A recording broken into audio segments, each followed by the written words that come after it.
Hi, well, I'm here with Carli, who is our country head for ANZ in Laos. Hey, Carli, thanks for joining me today. Thank you so much for having me, Shane. It's great to see you.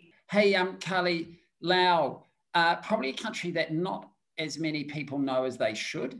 So it'd be really interesting to hear a little bit about Laos, the nature of the economy and the country, but also ANZ and how long have we been there? What do we do there? Well, thank you for wanting to hear about ANZ's Laos business, Shane. We're set up as a wholly owned branch of ANZ Banking Group, purely focused on institutional customers, and we support them as they move their goods and capital sort of in and out of Laos and within the region. I guess in terms of industries, it's probably what you would expect from the ANZ institutional book. That covers our priority industries of resources, food and beverages, auto and logistics, and financial institutions. And largely they're from Europe, China, Japan, Korea, and some Thailand domiciles. But what's actually, I think, surprising and interesting is that 70% of the customers that book in Laos, they also have a banking relationship with ANZ in our home markets in Australia and New Zealand as well. Tell us a little bit about the environment for banking. It is very much sort of the local sort of joint stock banks. You do have a couple of foreign branches here, but they really only look after customers from their home markets. And you don't have some of the major global players. So we're the only real sort of international, certainly the only AA rated bank here. And in terms of our people as well, we're really punching above our weight because we capitalize on sort of that inclusive hiring and retention that might be overlooked by more traditional banks and business here to capture that top talent in the market. And I think that really gets recognized by our customers and our stakeholders as well in independent surveys and awards that we get here. Even, in ANZ's own engagement survey, Shane, we had 100% of our respondents in Laos say that they were proud to work for ANZ.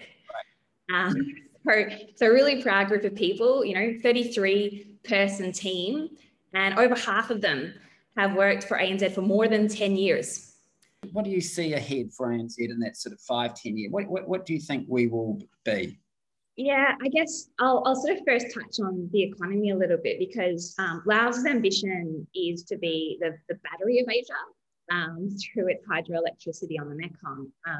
It's got some advantages that are sort of similar to Australia in the sense of a lot of arable land. It's got the most arable land per capita in Asia. It also has a really young population. The average age is 24. And in terms of, some of its economies is being driven a lot by sort of one belt, one road investment in terms of road and rail. And that's to really help Laos, which doesn't have a sea border, but moves from being sort of landlocked to land linked so that it can kind of avail of some of its neighbouring countries' growth. A big part of the mission here is actually to enhance the customer relationships in the rest of the network. And there's many multinationals who bank with ANZ in other countries because of the support that they get in challenging markets like Laos. It's such a broad job, isn't it? I mean, you're dealing with all sorts of things, regulators, people. I mean, goodness sake, there's always something surprising happening. What's the best part of your job, do you think? It's a great sense of belonging, traction, and, really supporting and shaping that community, which is, part of our purpose here. Certainly, everything from, security and facilities management right through the regulators, the government, it's everything.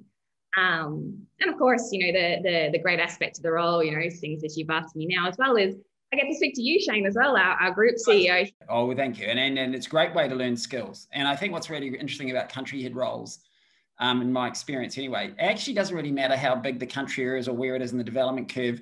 The job is fundamentally the same. And you're still in the weeds on all sorts of issues, and you have to love diversity, don't you? You have to be, to your point, I sort of smiled when you talked about premises security issues and, you move from that 1 minute to meeting the Prime Minister the next. I mean, it's quite vast, and that's actually what makes it fun and exciting. Well, it sounds like it's in really good hands, Carli. Thanks for your time, and it was really great talking to you.